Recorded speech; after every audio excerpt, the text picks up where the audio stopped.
afternoon, good evening, good night, whichever part of the world and whatever time zone you're joining us from. Welcome! Welcome to the 2023 edition of the Black Consciousness Festival, where we're focusing on healing and reconnection for a second year. The Black Consciousness Festival is a global platform that connects people of African descent with each other by sharing and encouraging exchange through information, traditions, histories, intentions, traumas, celebrations, legacies, stories connecting to pride, power, and practice. Our inaugural year was in 2020, where we created a month of conversations and activities around topics of Black consciousness. In 2021, we had a few events: a youth festival, a weekend of conversations and reparations, and in November, conversations on shift, as we explored the many ways in which we as people of African descent shared and rebirthed elements of ourselves. In 2022, we focused on healing and reconnection for the first time, and we've decided to continue that theme this year because it's so important for our soul. The recordings of all of these conversations are available on our website, theblackconsciousnessfestival.com, and our YouTube channel. As you listen to the conversations, we encourage you to be kind to yourself. Pause, breathe consciously, move, and appreciate all that you are. Thank you for joining us.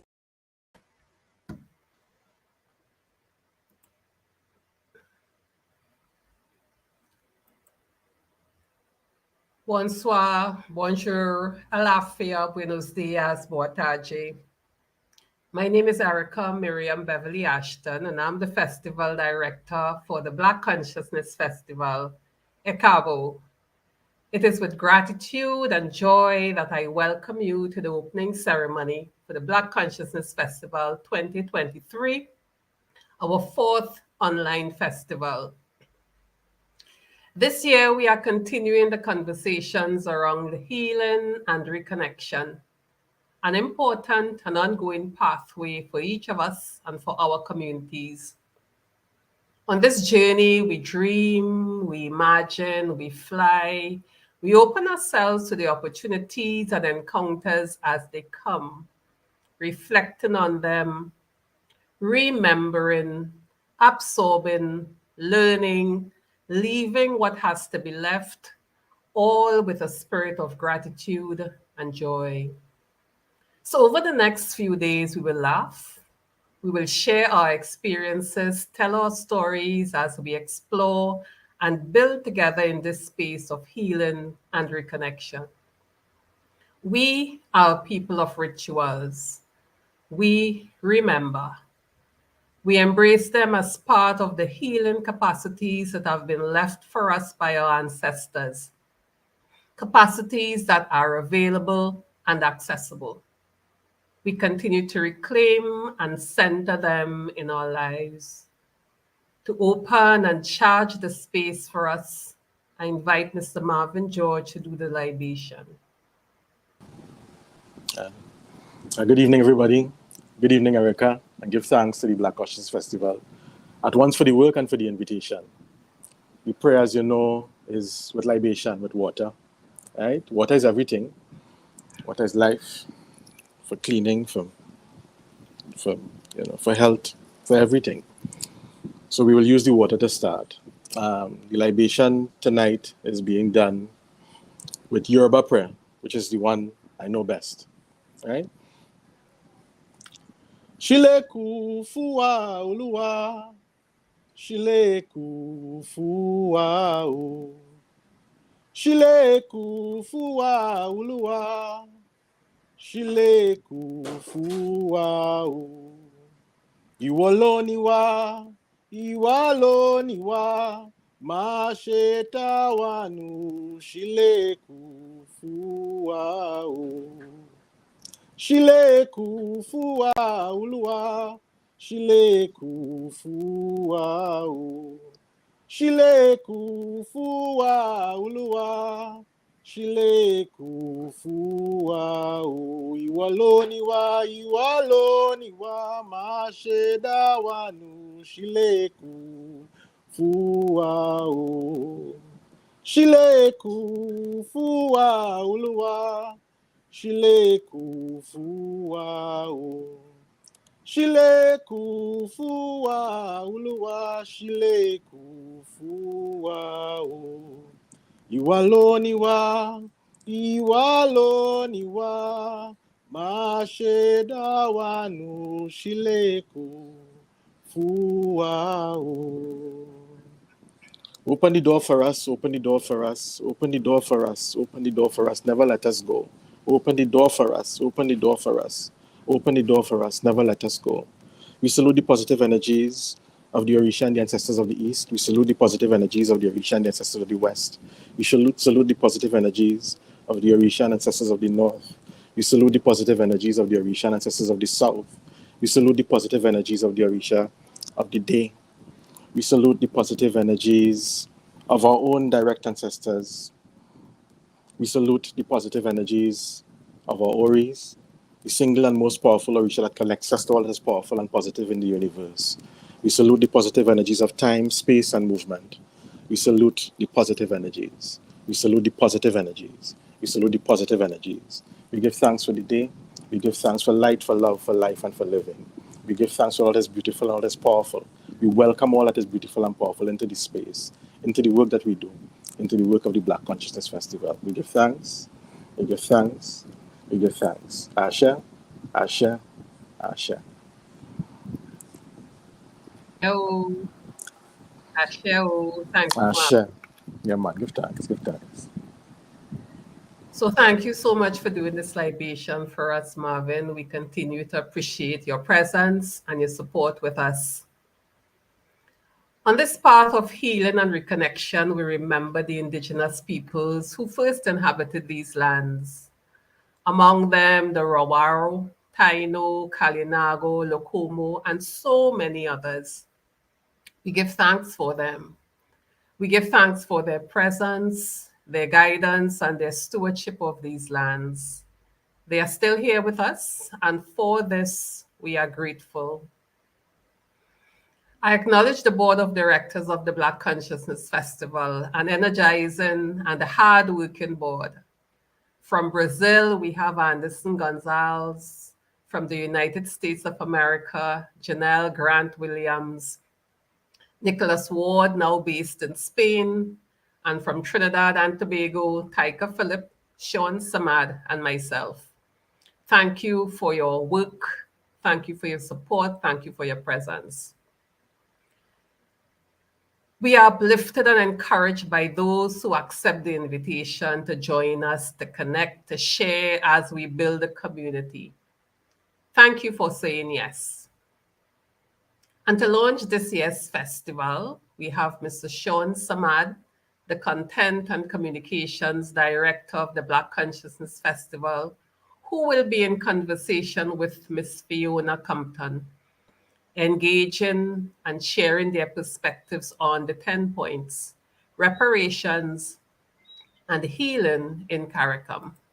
Sean, have a good conversation. Thank you, Erica. And welcome, Fiona. Welcome to this opening conversation, the start of the Black Consciousness Festival 2023. Fiona, I don't think you need any introduction, but but Fiona is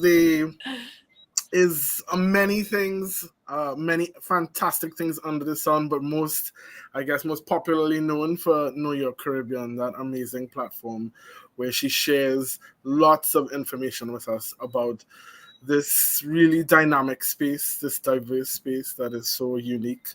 And it's really ground zero, right, Fiona? Everything started here, right? Yeah. Nice. So tonight we're gonna talk reparations. So Fiona, I'll let you start off. Okay, well, first and foremost, thank you all for having me. Sean, thank you so much. I mean, we met through your generosity, right? Because we needed volunteers for another project that I was doing in the UK. About the legacy of the trade in enslaved Africans. And you came and you volunteered so much of your time. and your knowledge, and just even also alternative perspectives as well. So I just want to say thank you. And then now you've invited me to be part of this. So I'm very thankful. So thankful. Thank you for your work. Thank you for your time. Thank you for being the one who's been so consistent, in this conversation. So yeah, I just looking at the 10-point plan. So with New York Caribbean, I think I started a platform because I started to just see certain things about history, and I'm like, how could I not know this about myself? And it's going to lead me up to a question I want to ask you in this discussion. Sure. But it's because it came to me just now. I was washing the dishes, and I'm like, yeah, this is a very good question for our life. But just I started on your Caribbean because I started to see old pictures. I'm like, what are these old pictures and what was happening at the time? And then I started to research more, and I started to feel robbed, right? And then it just became this snowball effect, as you as a historian will know that you learn one thing and it becomes insatiable. You want to know more things and more things and more things, right? And then now everyone is now speaking about reparations. So 2023 has really been the year where we have seen the most discussions about reparations. We've been seeing acts of reparations happening. We've been seeing big apologies happening. And in essence, we are starting to get the very thing that we have been talking about for a very long time. This is not a new conversation, right? Rasta's been talking about it forever. Gavi been talking about it forever. They have been W.E.B. Du Bois has been talking about it forever. It's like this is not a new topic. This has been going on for over a century. Yes. So, looking at, so with New York Caribbean, I said, okay, I find the strength of the platform is conversation, right? So people talking, I share something, and then people talk. And I was like, how many people know about the 10-point plan? And doing a poll, 81% of people did not know, had never even heard about a 10-point plan. Wow. 81%. That's a lot. Say, yeah. And then even within that, they didn't even know what each of the points of the 10-point plan are, right? So then therefore, clearly there's a lot of work that needs to be done in this conversation in terms of we need to be able to kind of speak every single point off the top of our hand anytime people want to question as well, because I think with reparations, it is always what are the counter arguments for reparations, Sean? Hit me, let's say. The counter arguments is that it was a long time ago. We should just get over it. Yes. That slavery, Africans were not the only people enslaved. Lots of other civilizations had slavery. That our own African people were involved in it. That they sold us off. Yes. What else? Yes. That the government's now gonna thief the money. Yep. Yep. Those are the big ones. Those are the big ones. Yeah. Yes, those are the counter arguments. And yes, of course, the government thing, there's a lot of but that then goes to show that people don't know the points of the 10-point plan. Because if you saw the points of the 10-point plan, then it's not government have a hand in all of that, right? Yes. Yeah. So I think before we get into some of the parts of the 10-point plan, because this is about healing and things like that, my question that I wrote down for you is, do you think knowing the details of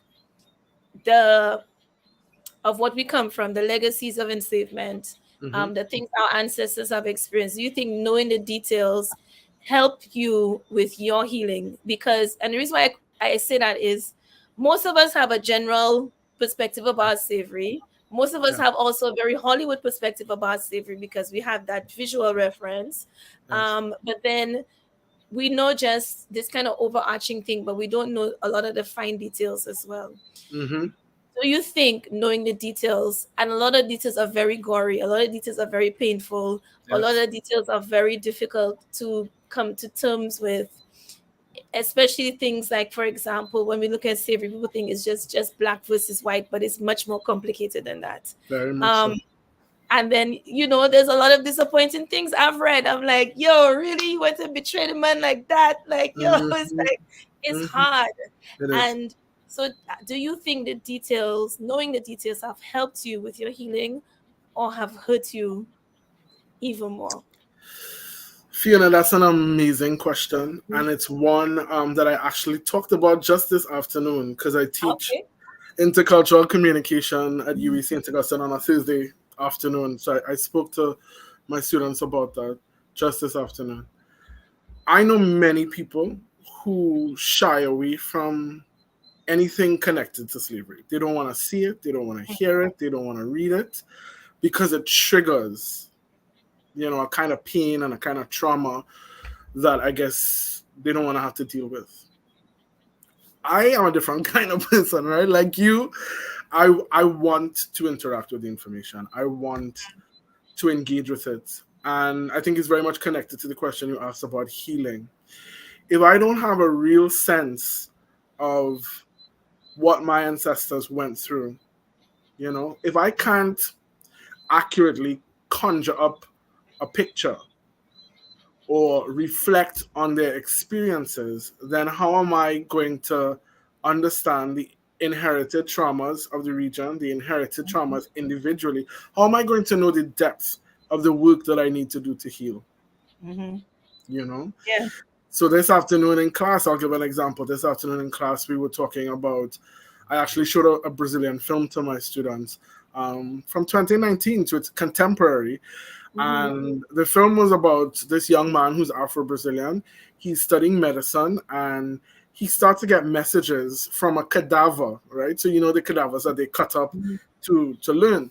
He starts to get messages from this black man who's a cadaver, who is a John Doe because nobody ever cared to find out who he was. Mm-hmm.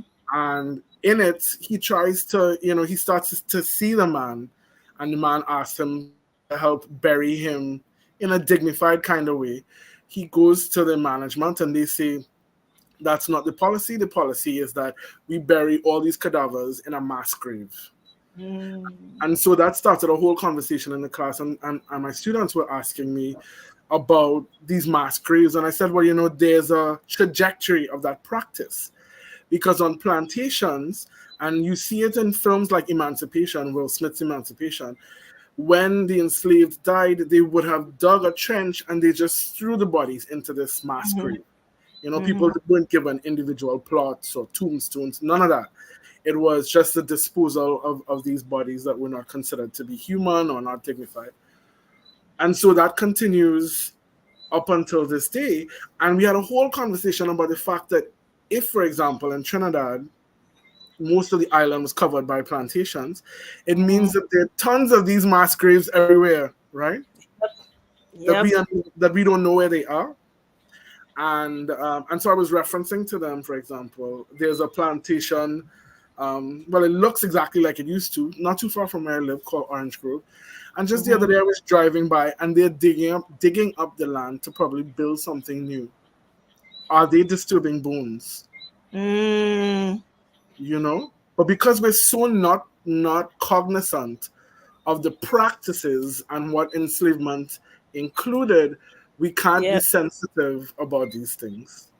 Yep. Didn't I just remember Sir Hillary was talking about when they're doing some construction in UWE, in one of the UWE campuses, and they found bones of enslaved people on the UWE lands, and they thought it was actually, I was just thinking about like full circle, looking at how this is like a campus specifically for Caribbean people, and it's now a place of learning and learning about ourselves and learning about this history. And these people were underneath, the students this whole time. I thought that was really, really, really powerful.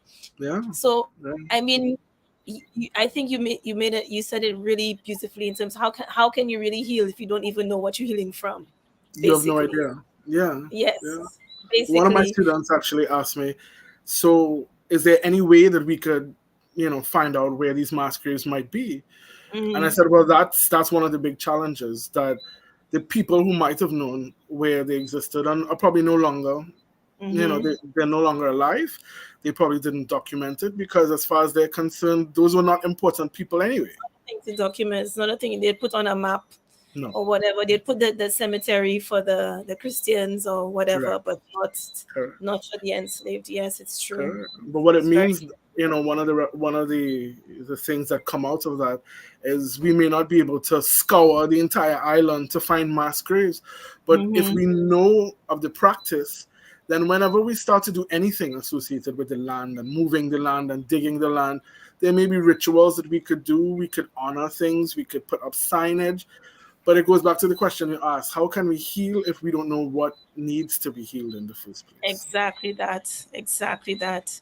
I mean, just the concept of like digging up bones being dug up and stuff in construction. Even for example, in Saint Lucia, there is a hotel development that's happening, and they have bulldozed. It's a whole indigenous section, and it's a sacred indigenous burial ground. There have been several skeletons that have been found there, and it has just been completely disrespected. Fortunately, St. Lucians did protest, and they're going to do some kind. They're still going to make their 18-hole golf course, whatever. But they're Yes. doing something to a small gesture to honor. And I mean, it's not enough, but at least because of the awareness Yes. from activists in St. Lucia to say, hey, you are disrespecting. This is a sacred burial ground of indigenous peoples. You just come in and build a golf course and put a restaurant over. And for the first time, I saw St. Lucians come to protest to preserve a historical site. And I think even that, for them to just give a voice to those people for the first time, I think it was something very powerful to see. But even on a smaller level, I know we haven't gone to 10-point plan yet, right? in terms of healing, so we're looking at really deep things like mass graves, and like when we did the last conversation, Sean, you and I talking about the cemeteries that we walk past and knowing that they have these very abhorrent enslavers who are buried there, and we're walking past their memorial sites every day or whatever. But I was doing some research about baby powder. Now everybody was always laugh about Caribbean women has always put baby powder all over their necks, and it's a thing, right? It's like a ritual we do. It's like a rite of passage growing up, right? And then I was doing some research, and someone reached out to me and they said they were in a lecture, and they were saying that the white Caribbean women use baby powder is because of the enslaved women who are domestics in the house, so therefore they had closer proximity to have access or maybe be gifted little powder puffs. So therefore they put it on their necks to kind of amplify their status that I am working in the house, so therefore I'm not in the fields, Right. so therefore I'm of a more privileged status. Yes. Right. And then I said, that makes absolute full sense. And then adding to that, the fact that Black women's bodies are constantly being shamed in terms of our natural odors and things like that. So therefore, I must show you that I am clean, I am not in the fields and all of that. And then how it still exists in our society today. That you see all there with these powdered necks. And Yes. is this a form of trauma that we are actually trying to cover these years of centuries of our bodies being shamed to show that I am the complete opposite. So I'm going to cover myself with like copious amounts of powder and have it all the way up to my neck so it's very visible. So know that Yes. I am clean. Know that I am of this status. And I says even something as gentle and delicate and smelling nice like baby powder is even linked to things that we have to heal from.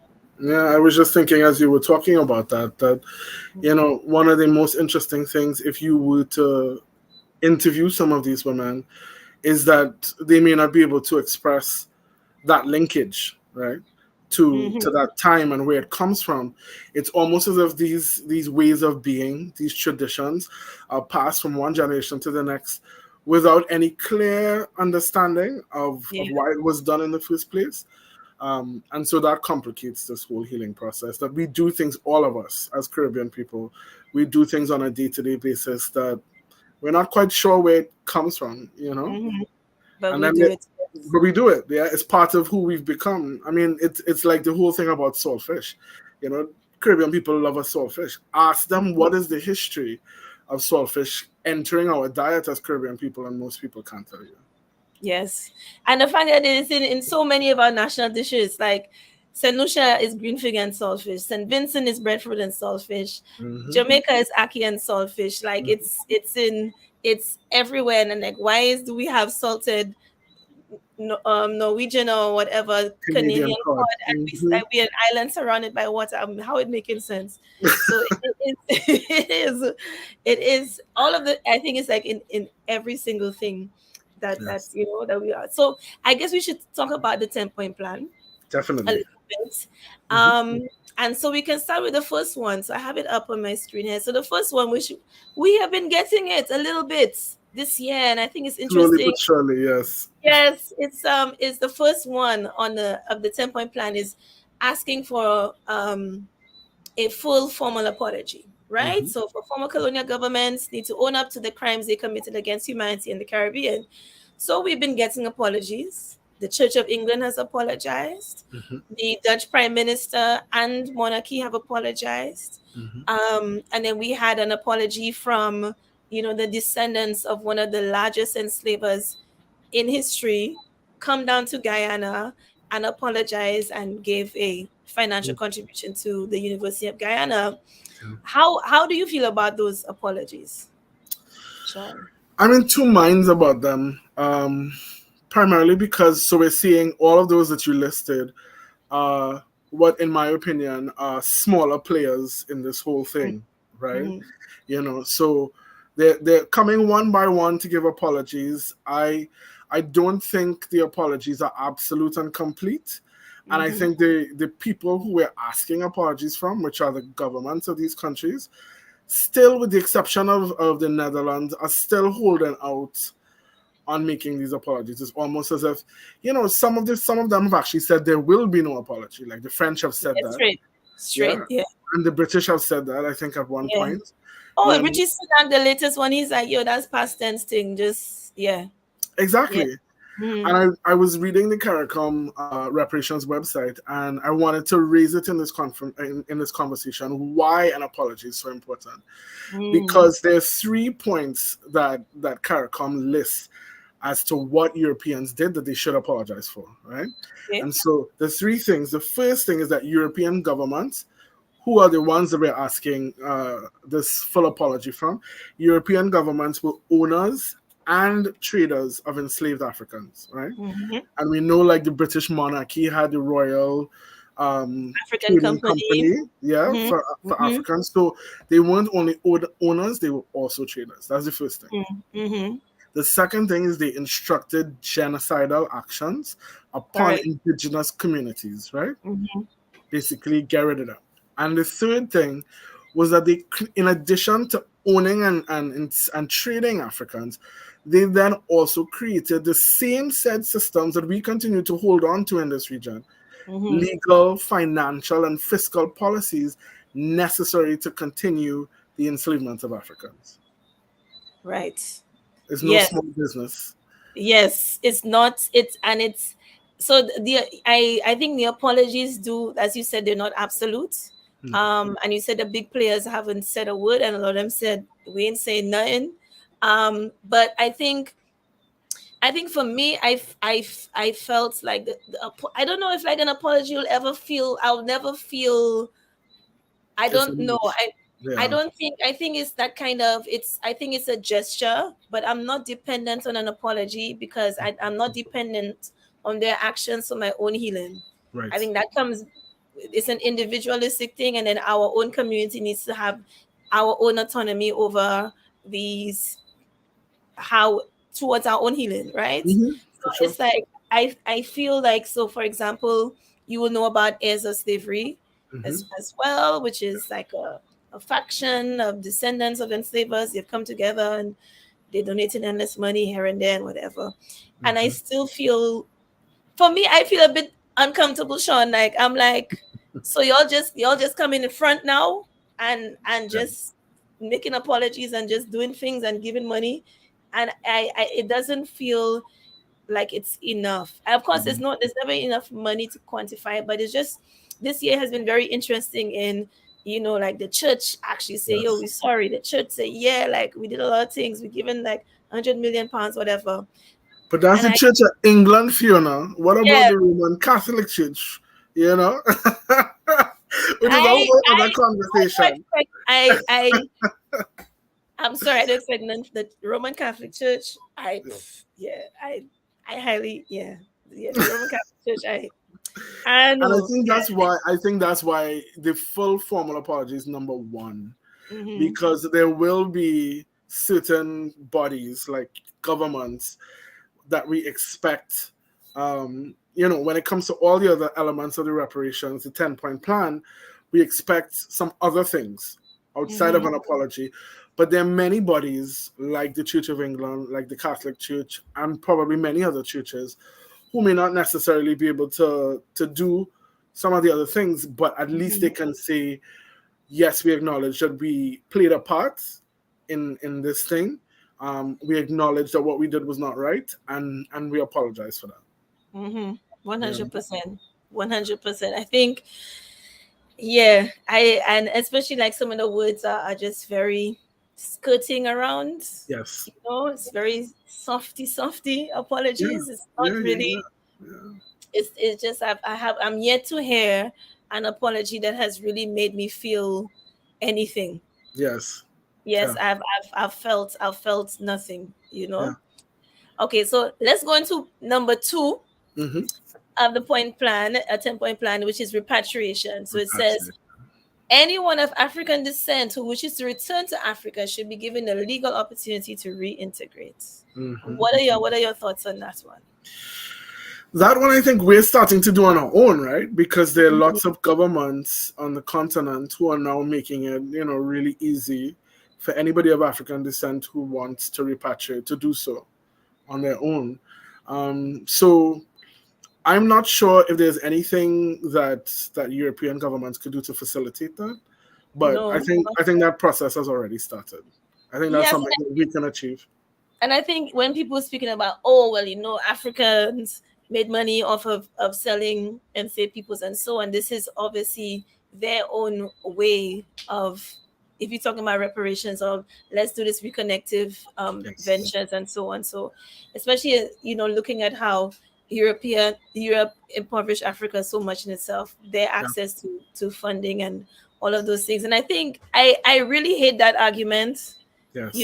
I think Yeah. it's just very deflective. It's like, yeah, that happened too, but that doesn't mean like Europe shouldn't either, But they don't talk about the other side of that coin, right? Yes, there were Africans involved in the trading of other Africans, but there's another side to that coin, and I actually discovered that when I was working with the World Reimagined. There's research that has been done that talks about the loss that Africa Correct. experienced, right? Yes. The loss in terms of human resources, the loss in terms of trust, the fact that Mhm. when the trading of people started, neighbors and family members and co-workers were not able to trust each other anymore because anybody could basically kidnap you and sell you off.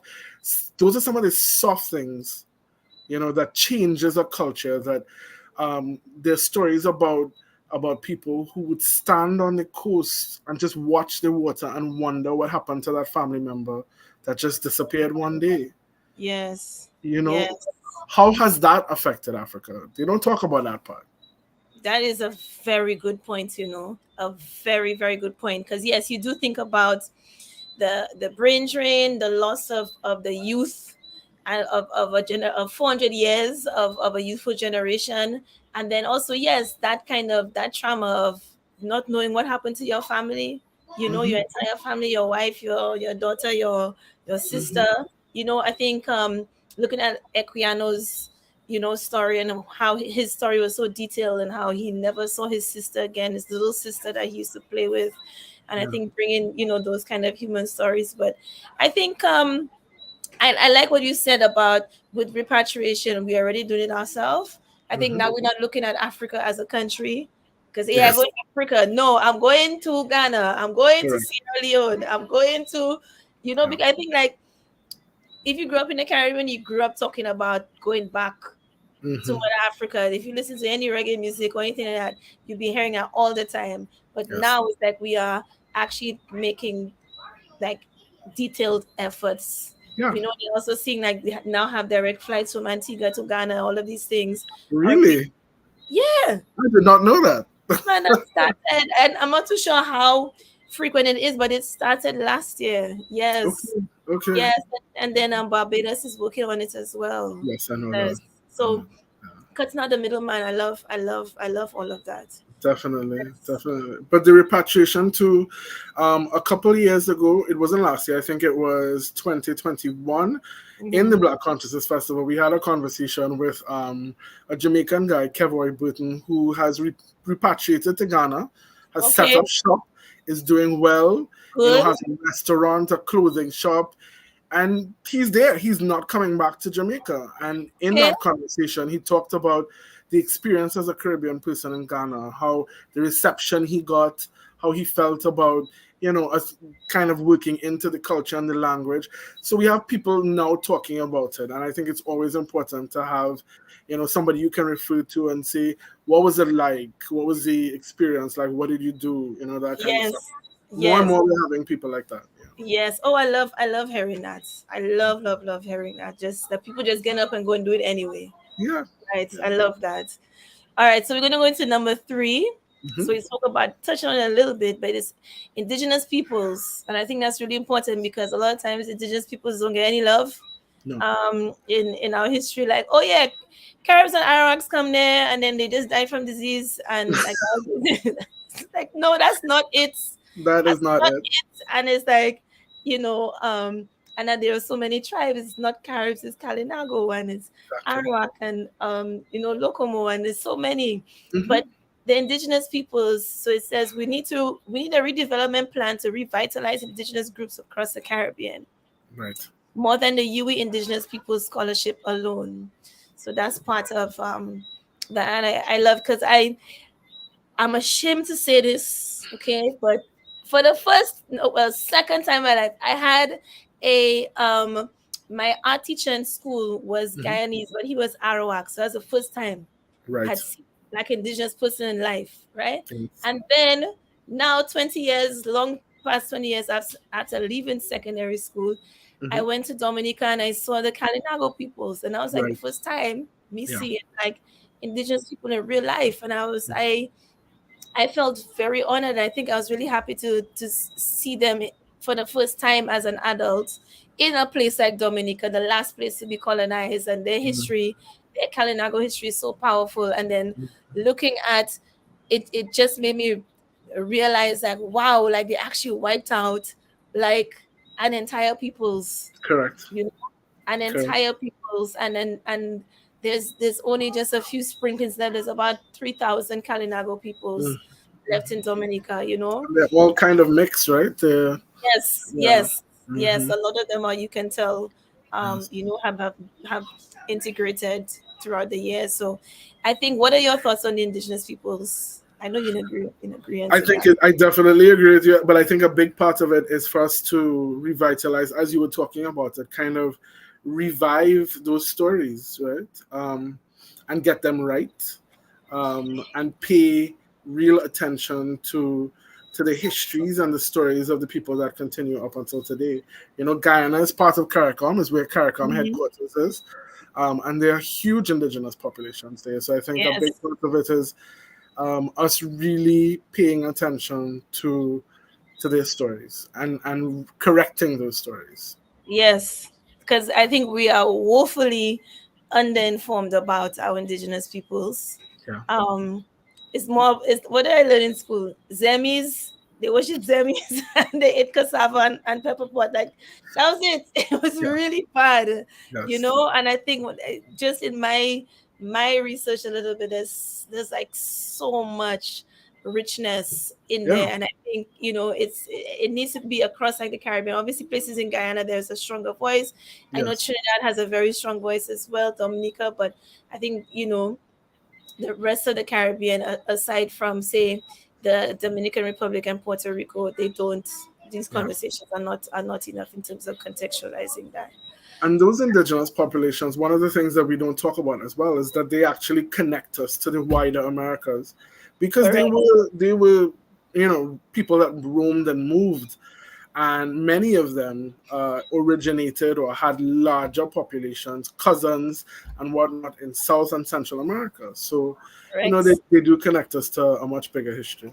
Absolutely. And even looking at the Garifunas in Belize and Honduras and things like that, and how they look at St. Vincent as their homeland. And it's like, how could I not notice? You know, it's like, there's like almost 1 million Garifunas there. Like, I was jamming some Garifunas in October, and I'm like, y'all are amazing. Like, how could I not? How are we not talking more? You know? So again, I feel cheated by not knowing that history. Correct. So, all right, number 4, because I know we have a time limit. Cultural institutions. So, fun fact: Senusha does not have a museum. We have small things. Yes. Like we have little small historical displays in places, but we do not have an official museum. We're the only, I think we're the only country in the Les Antilles that does not have like a museum. Wow. So cultural institutions, we need to create cultural spaces to learn more and understand about our role in Caribbean history beyond simply just museums, right? So this is cultural institutions. And I think that's really, really important in terms of like knowing ourselves, connecting to ourselves. Like I think any of us who, sometimes for me, when I see traditional mass or I hear the drum or I see certain characters in our folklore, it makes me feel a certain thing like spiritually, and I can't place it. I don't know why. And then when I start to find out, oh, this thing come from and Mokujumbis mean this, and Sensei come from Ghana, and I'm like, yo, this is why it is touching me in a way that's different. And I think culture is one of the most powerful things that we have in the Caribbean. It is, and I think those, the need for cultural institutions is really to kind of harness all of that information, to fund it properly, to make sure that the practitioners get what they need to continue practicing and passing on the traditions, because these are the problems that we've been, dealing with systematically in the region. And so I think a big part of that reparations thing is being able to direct funding to cultural institutions, which is what I think it's asking for. Pay our creatives. Oh my God, it's not for free. It's not a hobby. It's not a freeness thing. Like I think even just also looking at how we treat our creatives as well in the community, and just always asking for a favor or kind of jog down their price. And when you see how things dying, we're like wondering why. Because we don't collectively show that support enough. So definitely, and we don't have it documented enough either. Yes. If we want to teach those who don't practice it, it needs to be documented so that people can read about it, or they can watch it, or learn about it.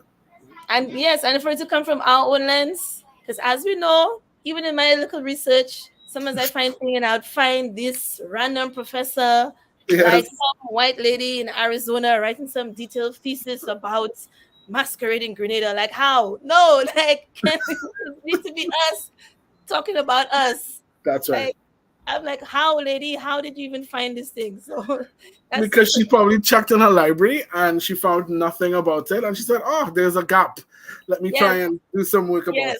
Yes, and she got a grant, and she's probably spent 3 months in Grenada, and wrote. And it's not to say that these academics don't create beautiful work, but I would like to read it from our own lens as well. So that's one of the things I was looking at. Someone had showed a picture of all of these awardees of Caribbean studies in some USA academic something, and they were all white. I'm like, where are we in all of this conversation about us? So for sure. And it speaks to something that I think, we have to look at ourselves concerning, Fiona, and that is, what are our academics, what are they researching? One. And two, like I am currently doing my PhD in cultural studies. Amazing. Congratulations. Thank you. Why aren't more people, doing research on our culture? Why are our young up and coming people in high school not being encouraged to see cultural studies as an option? Doing research about our culture is something that is important for the region.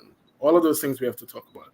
Why are we pushing our students to still go down the tracks of engineering and law and medicine? We need those things, yes, but we also need to document our culture. 100%. I think Trinidad is doing a quite a good job, though. I find y'all, yeah. And you in it, so you don't see it, but I find y'all doing, y'all Yeah. like have a whole degree in carnival arts and things like Yeah. that. Like, Yes. yeah. All right. So, number 5, Ooh, my public favorite. That one is my favorite. health. The Caribbean has the highest levels of hypertension and type 2 diabetes in the West. I think We it's, I think we talk are the about highest. the saltfish. Yes, yes. In the West, because of colonial diets, Europe has a Yes. responsibility to help address this health crisis. Yeah. Talk to me, Sean. And it's connected to that whole saltfish story, you know. One of the reasons why saltfish got introduced to our diet is because planters got it for free, right? Mhm. You know, the ships coming from Norway or Canada would give it for free to the planters in exchange for other things. And because they didn't pay for it, it was okay to give it to our ancestors to use. And so it's become something that we love and we treasure now, but we have to start asking the hard questions like, saltfish ain't cheap, no more. Not anymore. Yeah, anymore. It's not cheap. Why, you know, is it that do we need to continue holding Yeah. on to this as part of our culture and part of our diet? Are there other things that we could turn to? You know, we hear talks a lot about moving away from wheat-oriented products to using Mhm. cassava and sweet potato and ground provisions. We need to be serious about that, you know. Mhm. And governments need to change policies around it. I don't know if as a region we are really doing that, but that's the hypertension part. The diabetes part, I mean, we grew sugar, right? So sugar was in everything. It was in Yeah, I everything. think It's going to take a when, while. when we see like how much sugar we put in our tea or in our porridge, or like I've seen like some videos of like how they making cornmeal porridge with Mhm, condensed milk, mhm, like and mhm. sugar and like Yeah. we have, yes, or even like of course our relationship with rum, Yes. and then also how we, especially dealing with trauma, which is something that's going to come up in the 10-point plan later, but like how rum is used as an antidote for everything, you Yes. know, for if, especially for men Yeah. in the community as well, and looking at why do we have such high rates of alcoholism, Yes. and also just diabetes, which is also alcohol related as well. Yeah. And then it's just looking at, so his research with UE. So one of the first examples of reparations came from the University of Glasgow, right? Right. And they had Yeah. given 20 million to UE in order for them to research um, our non-communicable disease Yes. issue that we have, and then looking at how our DNA has been altered, through times, because they were saying Mhm. that the medicines for hypertension and diabetes respond better to African people than Mhm. Caribbean people. It's not a matter of just it being black and white, but looking at how our genetic structure has changed Yeah. through the generations, eating the saltfish and chewing on Correct. sugar cane and drinking rum and Yes. Yeah. having high amounts of sugar in our diets. Yeah. How so even when we get the medicine, we still respond at a 30% lower rate than Africans do. Wow. That's So amazing. yes, and that is, I think it's like 60% of Caribbean households have someone who is suffering from either Only 60%? yeah. I feel like it might be higher. I That might be the official mean, statistic. at one point, Sanusha had the highest rate of diabetes per capita in the world. Wow. But I think we were surpassed by a country in Polynesia, because also they too were messed up by Western diets as Yeah. well. So I Yeah. think, yes, our health, definitely our health crisis. Yeah. It's Fiona, for me, I'm a communications kind of, I mean, my first set of study and work was in communications. And so for me, whenever I look at an issue or a problem, I always look at the communication angle. And I think the public health crisis, all those things that you talked about that are so important, our turning to rum, our tasting things that are sweet. Like, I mean, when you taste the average Caribbean anything, it is sweeter than the equivalent anywhere else in the world, right? shame I I- say that. It's bad. no, I but know it's it's true. bad. It's It's true. bad. You eat bread, you eat savory things that you assume are going to be, savory, and they're sweeter than their equivalents Yes, anywhere else in the world, yes, yes. But I think it's important for us as a people to talk about these things, because it's only when we start talking about them that we realize, but wait, it's true, you know. I just put 3 and 4 and 5 teaspoons in Sorry, that sugar. tea, and I really don't need to. But Mm. because you see, culture is something that we do, we just do. Mm-hmm. And we don't always stop to think about it. But Absolutely. the more we talk about it, then we turn a spotlight on it, and we can really start to ask ourselves the hard questions around it. Absolutely. And I mean, yes, even a lot of our local dishes and things like that. Of course, it feels it's difficult because it feels like you're disrespecting your granny. Like, you know, it's like your No, granny no. your granny I teach you that. So it's like how you like so to change it or to critique it, I think that's why some people are very resistant to it, because yeah. it has a lot of emotional connection, right? But So you I know what think my counter argument to that is? And mm, I've had this discussion with my students and other people. My counter argument to that is, if you feel sentimental about it because, you know, your granny taught you how to do it this way, or, you know, you grew up eating it this way, and it has positive associations in your mind, yeah, just remember that our ancestors did the best they could with what they what had, they had. Yes. right? The Totally. reason why we just drink rum and babash and bay Mm-hmm. rum and use sugar to make stew and all those different things is because that is It's all what we they had. had, Yeah. Yeah. right? You're right. And they You're right. made the best of it. They took the basic things that they had, this the saltfish and the sugar and the rum, and made magic out of it, you Mm-hmm. know. But now we're in a different place, hundreds of years later, and we And can we have make a choice. different decisions. Yes, you're right. You are right. You're right, Sean. You're right. Because you know, someone else feeling bad, I feel like has been rude, but you know what? You're right. Is that we may do, you know, with what we had at the time, and now we have a choice to make better decisions or to have access to things that are healthier for us, because Yeah, yeah, yeah. our relationships with yes, sugar, alcohol, and salt are not the best at all. They are not. Let me ask you a question. In St. Lucia, you all eat a lot of pigtail? If we eat pigtail, what you mean? Barbecue pigtail, soup pigtail, salt pigtail. What you That's the mean? next thing. That's the next thing. I mean, when you look at some of the dishes we have, whether it's pigtail or what we put in soup or whatever, and the same Mhm, thing applies across the diaspora, right? Because in Brazil, their fish water is the same thing. mhm, People use the ends of things because that's all that was available. mhm. Yeah.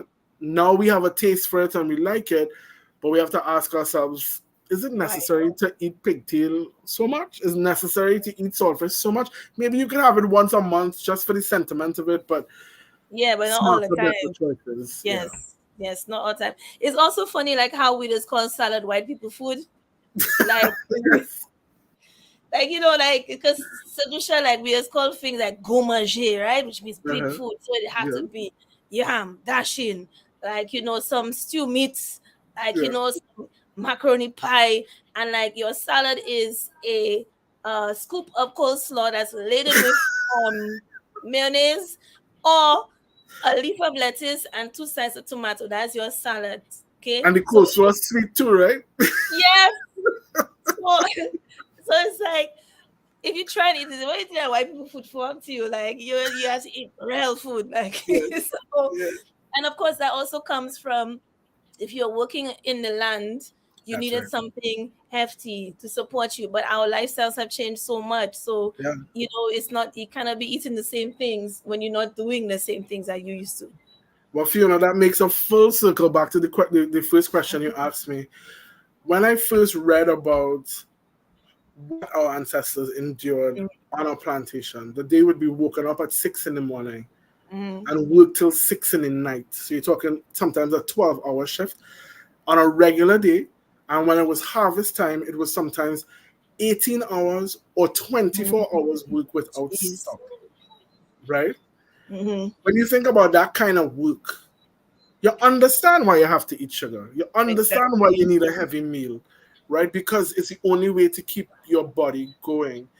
And if we really connected to and learned about these things, then we would maybe see the connections between what our ancestors endured and what we inherited from them, and then not feel so bad about having to disconnect those To things. make those changes. Yes, Exactly. correct. So that goes back to, does knowing the details help you with healing? And that's also healing your body, not just your mind and your spirit, but also your body as Correct. well. Correct.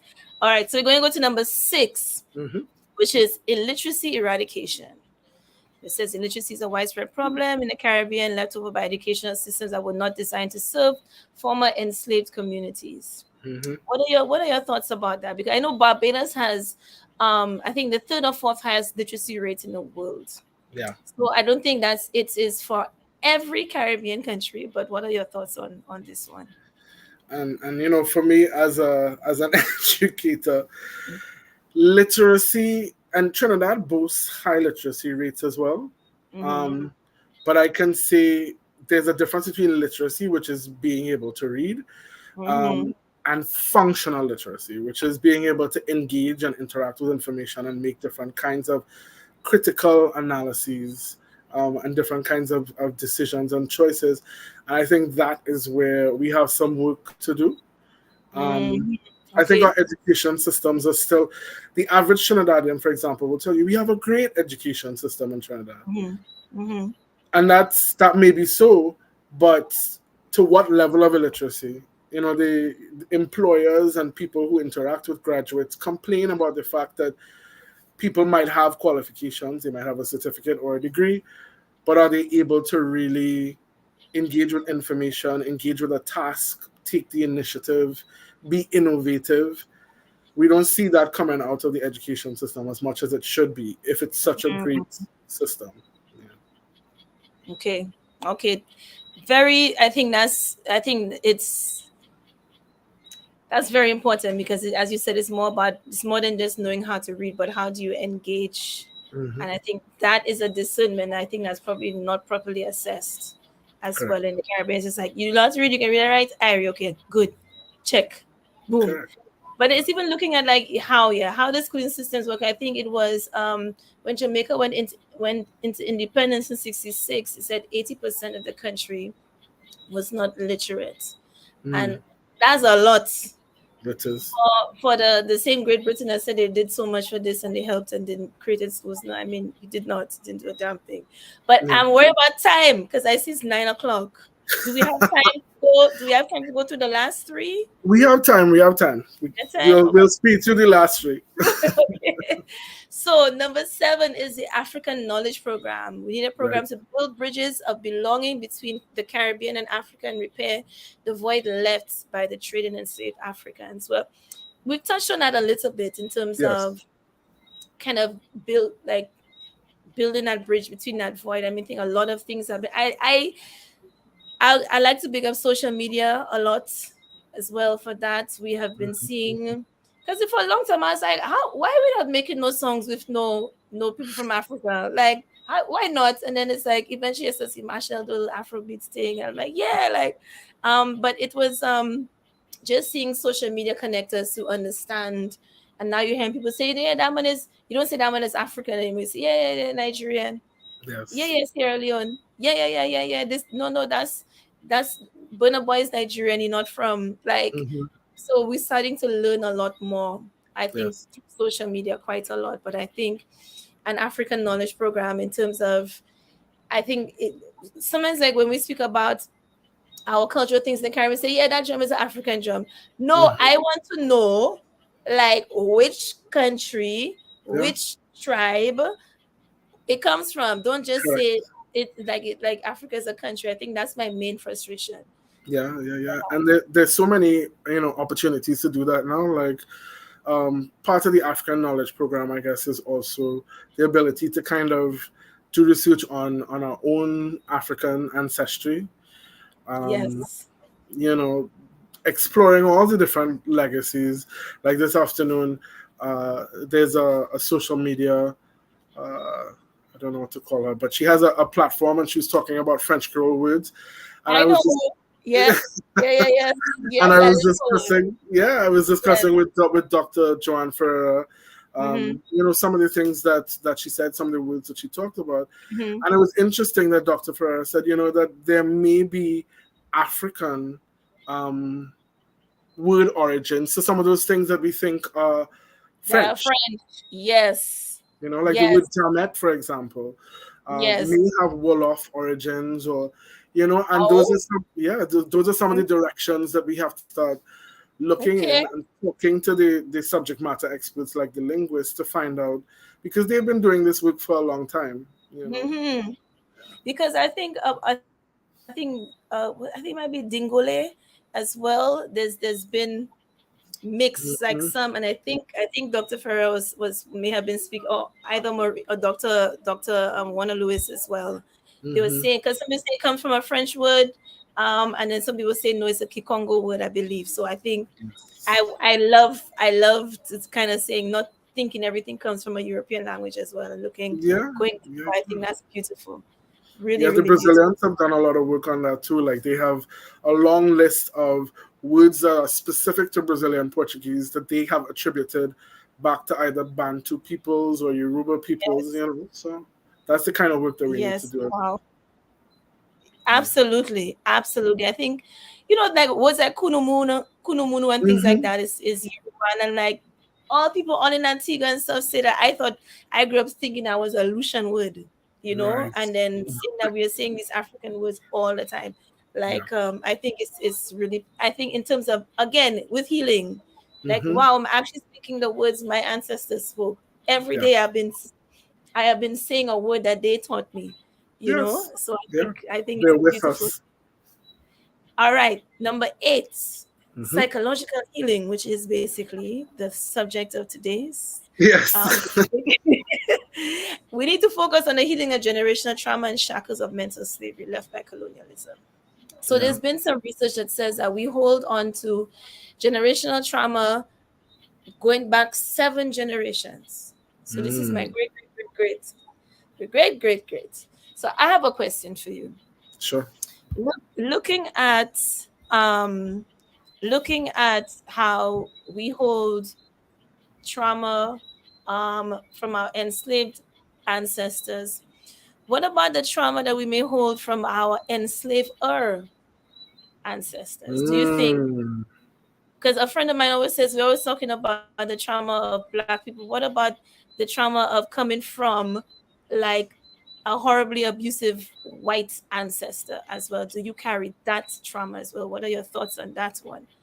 That is so very interesting, and something that I don't think we talk about enough, because so many of us in the region, well, very few of us, I think, could boast or claim to be 100% African, right? Mm-hmm. Because of the processes of enslavement, we have all kinds of DNA, that we carry, and so Mm-hmm. that's a really interesting question, because inevitably we carry it in our DNA.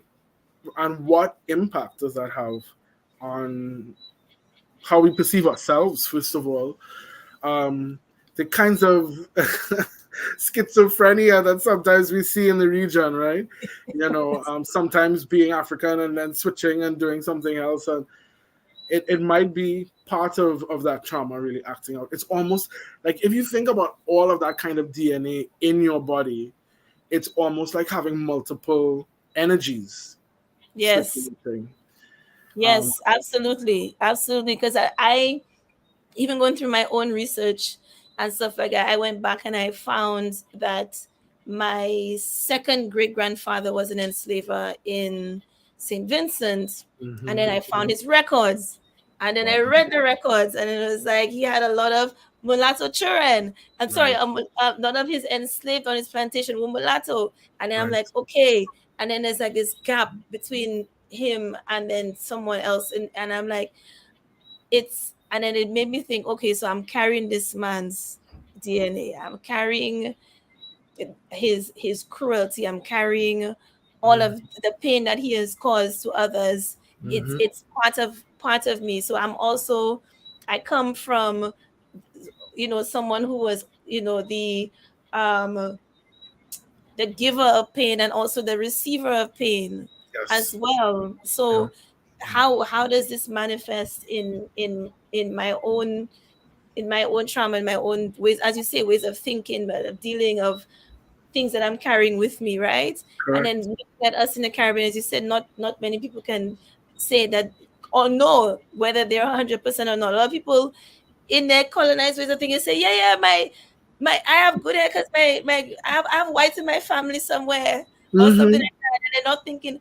what are the circumstances under What which are you the have this circumstances? whiteness in your family, right?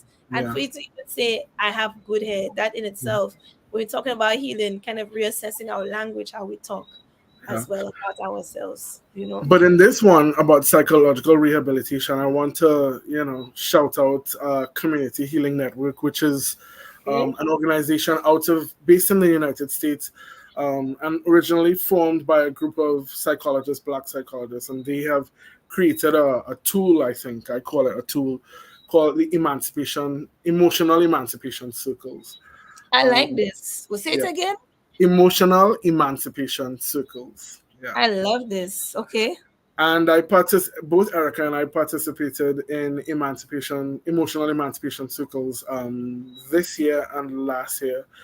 And I can't speak for Erica, although I think she will allow me to speak for her. But I think the experience was for me very transformational. It really is built on 7 keys of coming to understand who we are as people of African descent, what makes us who we are, and really pushing past a lot of this trauma and a lot of the psychological issues. Of course, it does not replace actual therapy and actual working on yourself that needs to be done by each individual, but I think Mhm. it's an amazing first step, and I personally think it's something that we need to roll out across the region. 100%. I think we're in a really good generation right now where we're actually speaking about healing. Yeah. You know, it's like speaking out against injustices, yes, 100% have to, but also looking at healing ourselves. I think this is not a conversation. It's even looking at grief. I was Hmm. having a conversation with a close friend of mine, and she was saying that looking at her friends and how her parents and how their parents deal with grief Hmm. when their children are dealing with, mom, you stop crying, or Hmm. no, Hush your mouth. You want something to cry for? yeah, hey! So so even those things, Yes. and even that's not even talking about beating of Yeah. your children and discipline. That's another thing. That's a Yeah. whole other A seminar. whole other conversation. But looking at just even, even when someone's died and you're not even allowed the space to grieve, Yeah. how you want to, especially if you are a man, Yeah. But I think that in itself, I think we're in a really good place. This generation is really talking about, you know, trauma and how to heal ourselves. And I don't think these are conversations that our parents were really having Correct. in the detail that we are having it now. Yeah. Yeah, for sure. All right. So number 9 Mm-hmm. is We're getting down to the end. technology transfer, right? So the Yes. passing over of knowledge, resources, etc., to the Caribbean. I Yeah. know very little about this one, but what are your thoughts about it? So my perspective on it is that, when we read about the early days of the Caribbean, it was basically our formation was Europeans pulling technology from every possible space to Mm-hmm. create Caribbean civilization, right? So we know that they didn't grow no sugar and coffee and tobacco and cocoa in Europe. Mm-hmm. So the technology to grow these things, the knowledge on how to grow these things, the machinery, all of that was developed here in the region, right? Mm-hmm. Mm-hmm. Whether they pulled it from other spaces like the East Indies or Africa or Asia or whatnot, or whether they came up with these things in these spaces, it all happened here in the Americas. But then they ups and they leave, right? And the wealth that was generated out of Caribbean civilization allowed for, as we know, the Industrial Revolution and all the developments that brought the modern world into being, right? So now that we live in a modern world, since we gave you the wealth to develop this technology transfer, is only fair, it's only just, it's part of reparatory justice that we should also kind of receive our fair share of that technology. Absolutely. And then even because it's even like, as you said, they developed all of this in the Caribbean and made how much money. And you see, like, when you go through the records, how this man who had his plantation in Carriacou took some money and invested it into this railways in Australia. And Right. this, right? So it spread all over. But even looking at how the enslavers who got their reparations, right? They're like, yo, we need to start investing our money somewhere else. Money have to make somewhere else. We can't do it in the Caribbean anymore. And they started to invest into factories and all these Yes. things in the UK. And that was then you saw this the boom, the big industrial revolution. So we funded that as well. Correct. Right? They got And their Fiona, reparations. let's not underestimate the power of not having to work hard. Right? So you make enough money in the Americas, whether it's North America, the Caribbean, South America, wherever.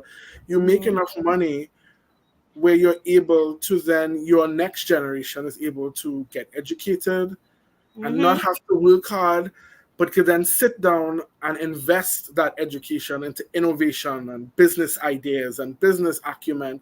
And so that's how progress happens. When you read the stories of sugar, the sugar that Europeans were able to consume also allowed them to work harder, to work longer hours. And that kind of input, that kind of energy transfer is what developed these spaces. And they know this. They don't want us to know this. Right? Because once we understand this transfer of energy, then we understand the share that we have in the development that they call theirs. I never thought about that, I never thought about that. That is an excellent point. There are lots of there are lots of things that have been written about how sugar caused the Industrial Revolution, because prior to sugar, the poor people who worked in these factories couldn't afford a lot of food. They ate probably one meal a day, but having some sugar in tea would allow them to work longer, would allow them to work harder. Been there, done that myself, yes. Yeah, again, like straight, yeah. So It's these are all things that we have to, once we start becoming more and more aware of how the role that everything that happened in the Americas played in the development. And that we're just talking energy transfers here. We're not talking about culture. We're not talking about how our people contributed to music and art and food. And that's a whole other set of things. Yes, so much. Yes. I think when you go into like the UCL database, have you ever had a peruse through the site? That is what we use for Project Namescapes. That's the foundation of Project Namescapes. Yeah.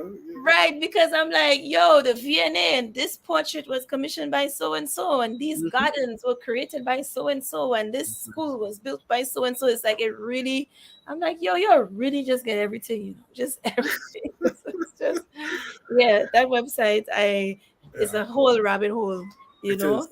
Right. Last one. Which is the big kahuna, I say, and that's debt cancellation. Canceling out the debts. Now, I think this one comes a lot of mixed emotions because debt cancellation has happened in other countries, in places like Ghana, and it ended up being a whole thing where they ended up being in more debts than before because of internal mismanagement, etc., etc.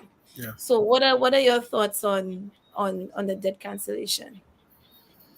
I think it's a complicated issue, but it really is about the fact that after the end of colonialism and the independence of most of our countries, that the structures that were put in place, the global structures like the World Bank and development banks and all these things, really were not fair.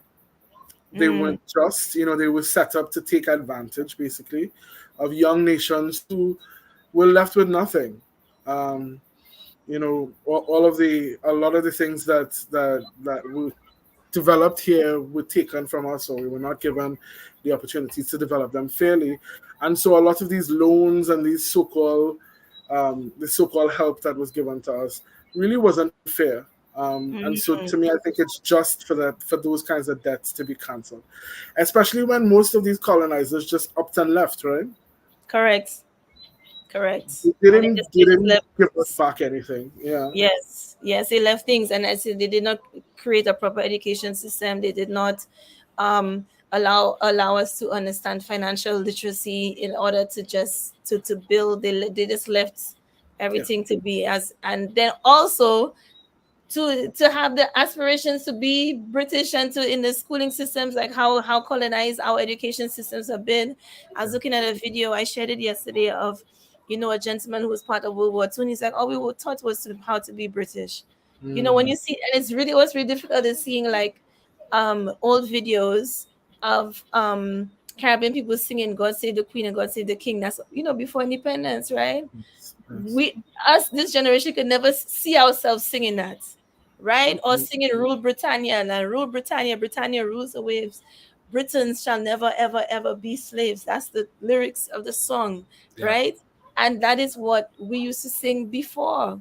And Mhm. that is, looking at how that affected our own psychology about we have to aspire to be like the very same people who enslaved our ancestors. How does this affect us? Even Yes. in little things like, why do we change our accent when we're talking to certain people? Mhm. All of Mhm. this is things that we need to heal from, that that actually we know you are articulate. There's nothing wrong with your accent. You Yes. don't need to to mold yourself into something else in order to be respected or to understood or to be valued. Mhm. That's something I'm very passionate about, but that's looking at, that is trauma, that we're constantly trying to be something else. It's a lot, and it's all interconnected. I think the 10 points really are built one on the other, and there Mhm. are intersections.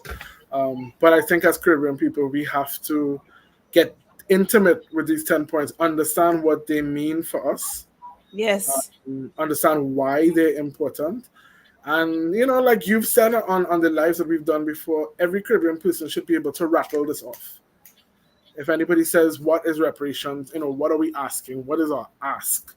We should Hmm. be able to rattle it off, or we should be able to say, you know what, maybe number one and number five are my big ones, and the others I'm not so sure about. But we have to have a position. It's not enough to, when asked about reparations, not have a position, not have a clear understanding about what it means for all of us. Because you know what, they're just gonna come and take the lead. Yeah. Which they're already doing, because they're like, Yeah. yeah, we're gonna give you all, like, hold on, wait a minute. Yeah, whole of 200,000 pounds there. Yeah. I'm sorry, and then go about their business. Yeah. And I think that's a discomfort I'm having now with this wave, especially with heirs of slavery. I'm like, Yes. wait, who are y'all? What y'all coming and do? And like, what you mean? And so now they are now becoming the voice of our own reparations. Like, it's not Correct. supposed to be like that. So that's why Nope. I'm like, yo, we need to know about Yeah. the 10-point plan so things can be managed properly, and in terms of our demands Yeah. of what is rightfully due to us, so that it is clear, and anyone who wants to come and try to diminish what reparations is, with all the counter arguments that we spoke about in the beginning of the conversation, Hmm. that we the 10-point plan to me counters all of that, Exactly. as every single one of them. So Yeah. Yeah. I mean, all those people that you mentioned is the slavery and whatnot is the whole Pontius Pilate thing, right? Bring the mhm. bowl of water there. Let me wash my hands and say it done. Yes, and that's it. Yeah. Yes, absolutely. I will say that the International Slavery Museum has turned down some of the money offered to them Okay. by the Church of England, and from another person who's part of Ezra's slavery, who had offered money, and he was like, "Nah." I'm like, "Yo, you gangster, yo." He's like, No, he's right. He's I'm right. not Because it's your not just money." about the money. It's Yeah. not just about the money.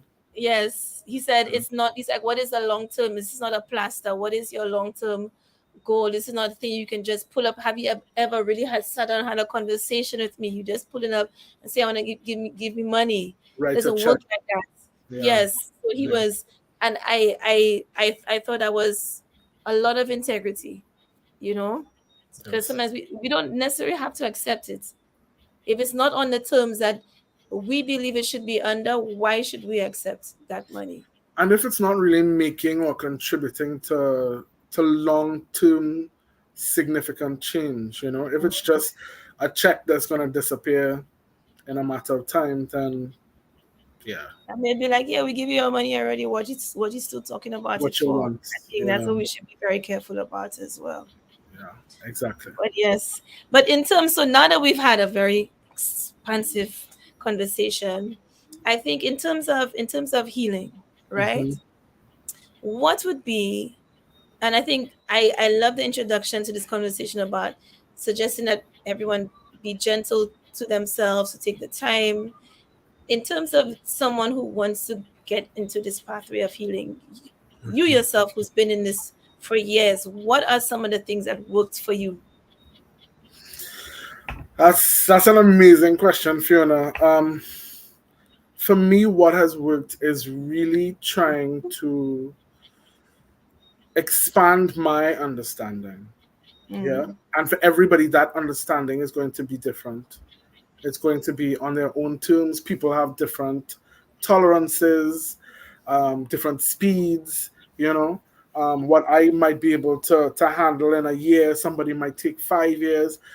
But it's really about us kind of stopping this thing about, oh, slavery was a long time ago. This have nothing to do with me. All those disconnections that we talk about in the region, and really wanting to almost have a conversation with our ancestors. Right? Now, some people might be able to actually have that conversation, but for those of us who don't have the ability to do that, that conversation happens by us having the interest and the respect to learn about everything that they endured and everything around it. The more that we really come to terms with what transpired in the Americas, really, for over 500 years, the more that we can intimately get in touch with that, is the more that we can then start to heal our own inheritances from that time. 100%. Absolutely. I think on my end, I'll be very brief. There's gonna be some days where, as you said, you can take it. And some days you're gonna get vexed. Some days you're gonna read 5 chapters and you get through it no problem. And then some days you're gonna read one sentence, and that one sentence is gonna spoil your whole week. Yes. Right? So I Yeah. think just taking the time, breathe, as you said, reconnecting, having conversations with your ancestors. Because in my mind, I see that they've been waiting for us Yes. to have these conversations, waiting for us.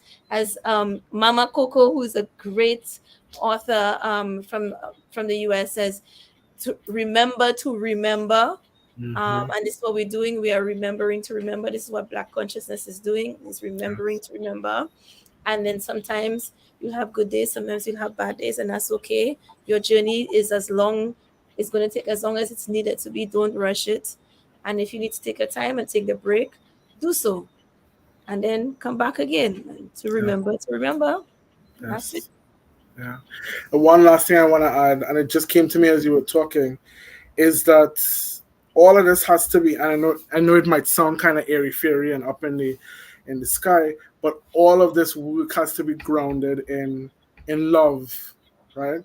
Love for ourselves and love for our people, and just love in general.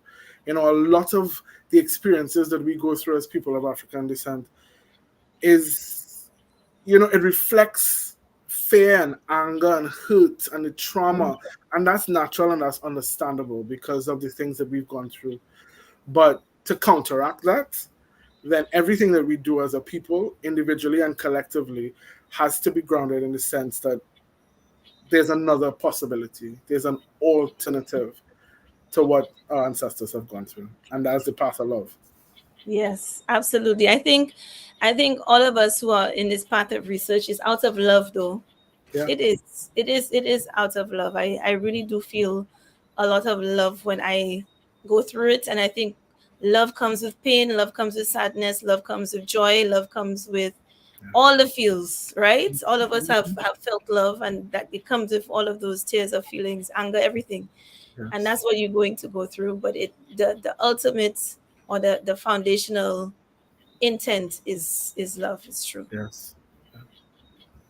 Fiona, thank you so much for being a part of this conversation. I think it was amazing, and we've covered a lot of things, right? Yes, I could talk to you forever, Sean. I really could. We have to meet in person now, right? We've been talking Next virtually for a 2024 long not time. passing. 2024 not passing. Okay. Correct. Yes. All right.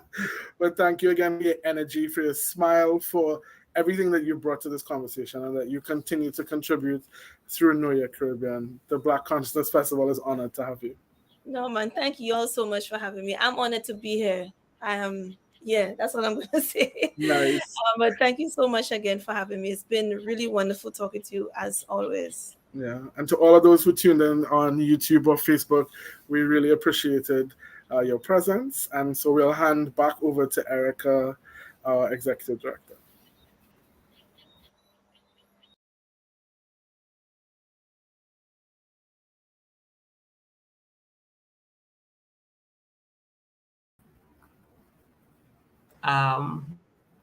Collective breath together.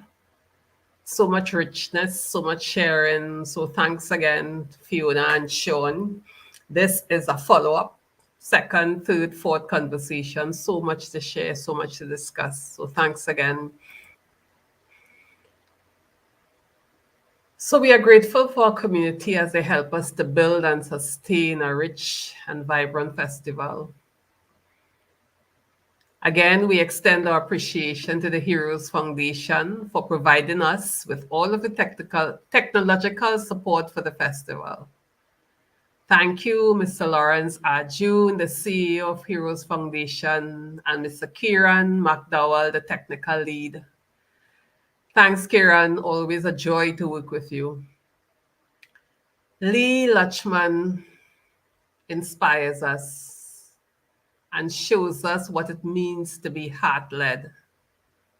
She's present and she's fully engaged in building community with us as she generously shares her ideas and her talents.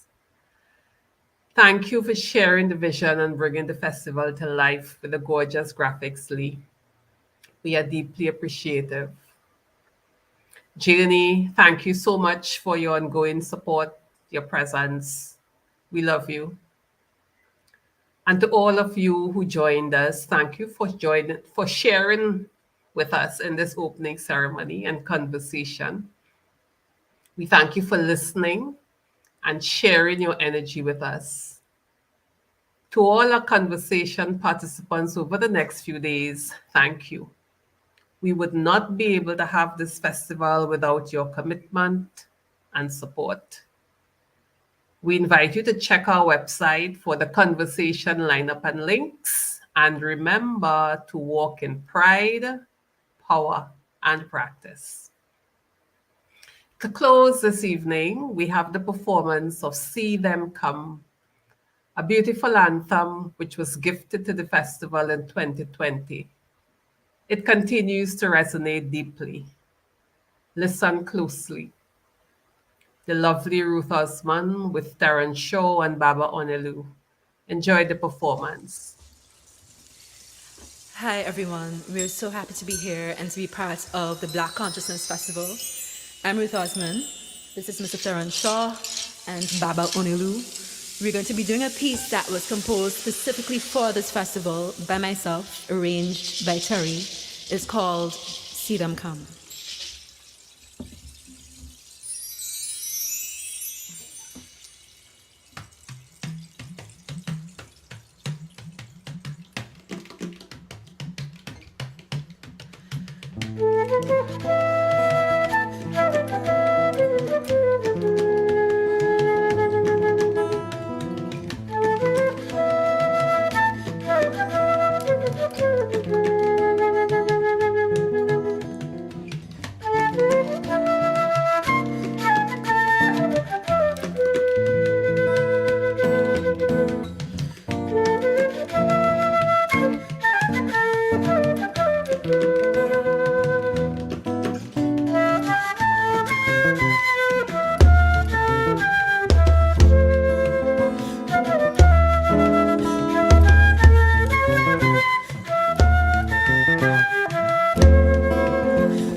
that river glinting in the green.